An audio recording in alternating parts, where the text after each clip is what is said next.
اعوذ باللہ من الشیطان الرجیم بسم اللہ الرحمن الرحیم ان اللہ وملائکتہ یصلون علی النبی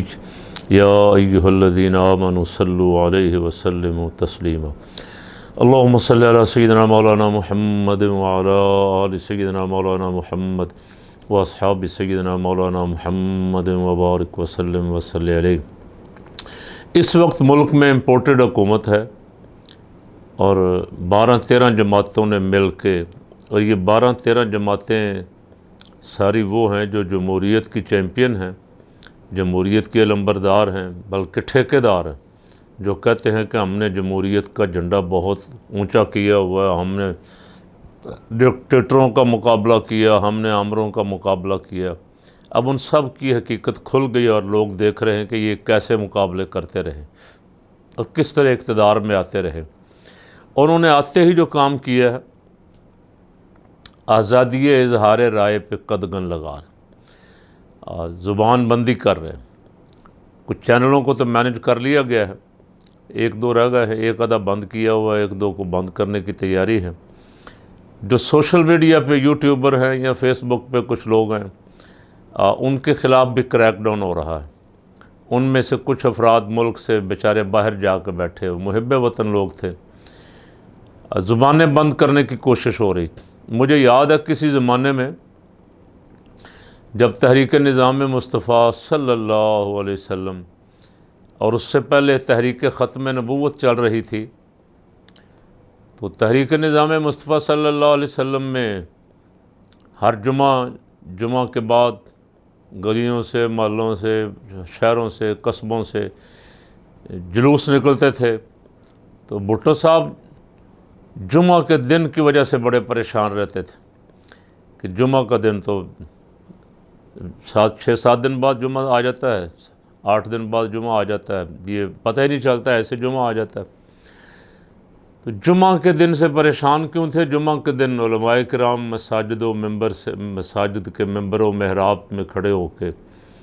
کلمہ حق کہتے تھے اور لوگوں کو تیار کرتے تھے کہ نظام مصطفیٰ صلی اللہ علیہ وسلم کے لیے میدان عمل میں نکلنا ہے، اور ان کی آواز پہ لاکھوں لوگ کان دھرتے تھے۔ اس وقت صرف پی ٹی وی ہوتا تھا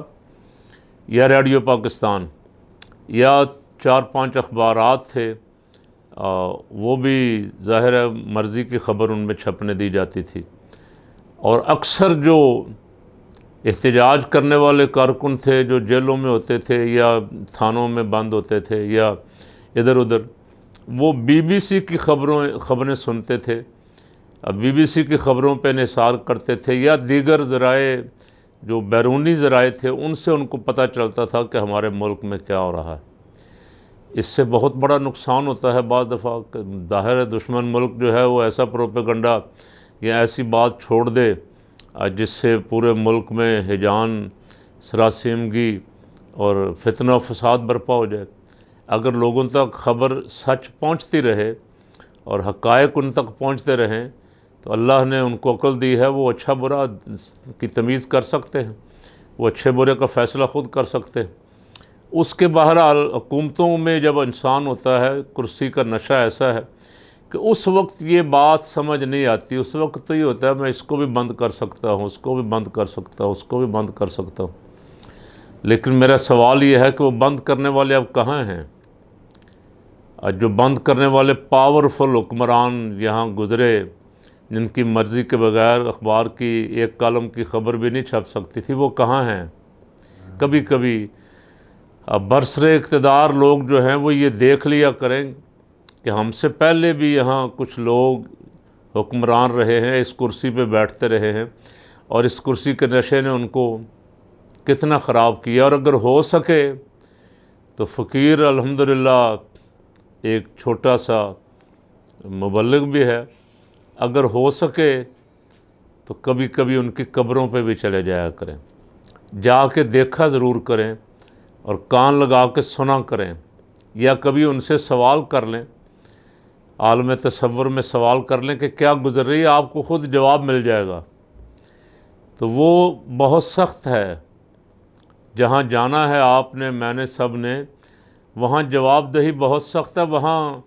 کوئی پارٹی، کوئی نعرے بجن گے، کوئی آوے ہی آوے، کوئی جاوے جاوے، کچھ نہیں ہے وہاں قبر پہ چھوڑ کے آنے والے جب آ جاتے ہیں تو معاملات پھر اس وقت سے لے کے قیامت تک چلنے ہیں، بہت لمبا پیریڈ ہے۔ اس لیے ابھی جب آپ کے پاس پاور ہے تو حق کہنے سے نہ روکیں کسی کو۔ ہاں، کوئی غلط کہہ رہا ہے، کوئی جھوٹ کہہ رہا ہے، جیسے اب میں تقریباً کئی دنوں سے سن رہا ہوں کوئی انڈین جہاز اتر رہے ہیں ہمارے کراچی ایئرپورٹ پہ، اور عجیب عجیب قسم کے لوگ آ رہے ہیں، جا رہے ہیں، اور بعض لوگ کہہ رہے ہیں کوئی ڈالر جا رہے ہیں، بعض لوگ اور بھی باتیں کر رہے ہیں، لیکن اس کی کوئی تردید نہیں آ رہی۔ اگر یہ غلط ہے تو ان لوگوں سے پوچھیں یہ افواہیں کیوں پھیلا رہے ہیں، اور اگر یہ صحیح ہے تو ہمارے ادارے کہاں ہیں سارے؟ کوئی تو یار اپنے ملک کا سوچو، ملک نے تمہیں عزت دی ہے، ملک نے تمہیں بہت کچھ دیا ہے، ہمارے ملک کے ساتھ اگر یہ ہو رہا ہے تو کہاں ہیں سارے بڑے ادارے، عدالتیں، ہمارے ادارے، ہماری ایف آئی اے، ہماری انٹیلیجنس ایجنسیاں؟ کسی طرف سے اس کا جواب آنا چاہیے کہ یہ صحیح ہے، غلط ہے، ہو رہا ہے، کچھ نہیں ہو رہا ہے تو کیا ہو رہا ہے، کون کر رہا ہے؟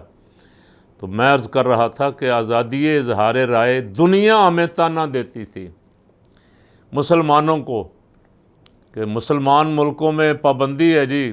بولنے کی آزادی نہیں، لیکن میں نے دیکھا کہ وہ ممالک، یورپین ممالک خاص کر کے امریکن، اپنی مرضی کے خلاف ذرہ برابر بھی برداشت نہیں کرتے، نعرہ آزادی اظہار رائے کا وہ بھی لگاتے ہیں۔ اور میرے جیسے ہزاروں لوگ ایسے ہیں جن کے ویزوں پہ انہوں نے صرف بولنے کی وجہ سے پابندی لگا رکھی ہے۔ تو یہاں پاکستان میں اللہ کا شکر ہے کچھ سالوں سے حالات بہتری کی طرف جا رہے تھے۔ اس امپورٹڈ سرکار نے آتے ہی فسطائیت کا مظاہرہ کیا، اپنی دہشت بٹھانے کے لیے،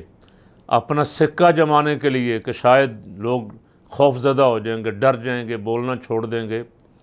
لیکن جتنا دباؤ گے اتنا ہی ابھرے گا والا حساب ہے۔ یہ غلط رستہ آپ نے اختیار کیا، اس سے باز آ جائیں۔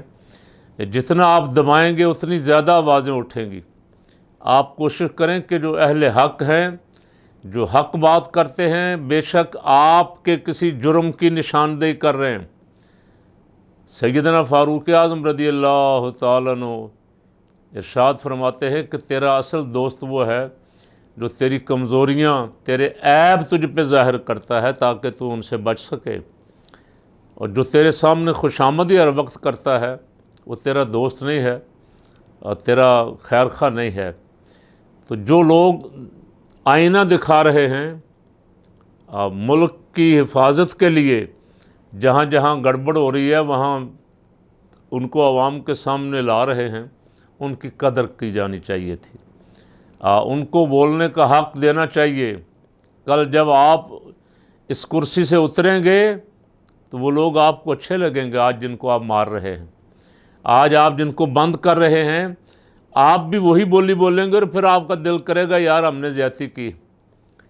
تو مل بیٹھ کے کوئی ایسے رولز بنا لیں کہ آزادی اظہار رائے، سیدنا فاروق اعظم رضی اللہ تعالیٰ عنہ کو کھڑا ہو کے بندہ پوچھ سکتا ہے آپ کی یہ قمیص، آپ لمبے قد کے انسان ہیں، ایک چادر سے تو نہیں بنتی تھی؟ تو ہمارے حکمران کو معاذ اللہ ثم معاذ اللہ کو ان کی تو گرد راہ بھی نہیں ہے، بڑے ہونا تو بہت دور کی بات ہے۔ تو کبھی سوچیں ضرور، اللہ نے انہیں انسان پیدا کیا ہے، انسان ہی رہیں، اور انسان بھی مسلمان پیدا کیا ہے،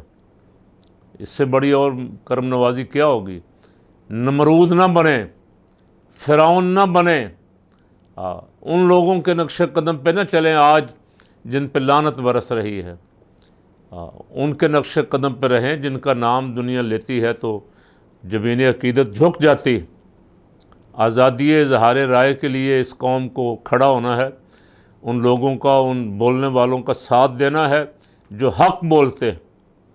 اور جو لفافے ہیں، جو ایجنٹ ہیں، جو ٹاؤٹ ہیں، کوئی باہر کی ایجنسیوں کے، کوئی ملک کے بڑوں کے، پیسے والوں کے، کرسی والوں کے، ان سے اللہ کی پناہ مانگنی چاہیے کہ اللہ اس ملک کو ان سے نجات عطا فرمائے، اور اہل حق پہ میرا رب اپنی حفاظت کی چادر تان دے۔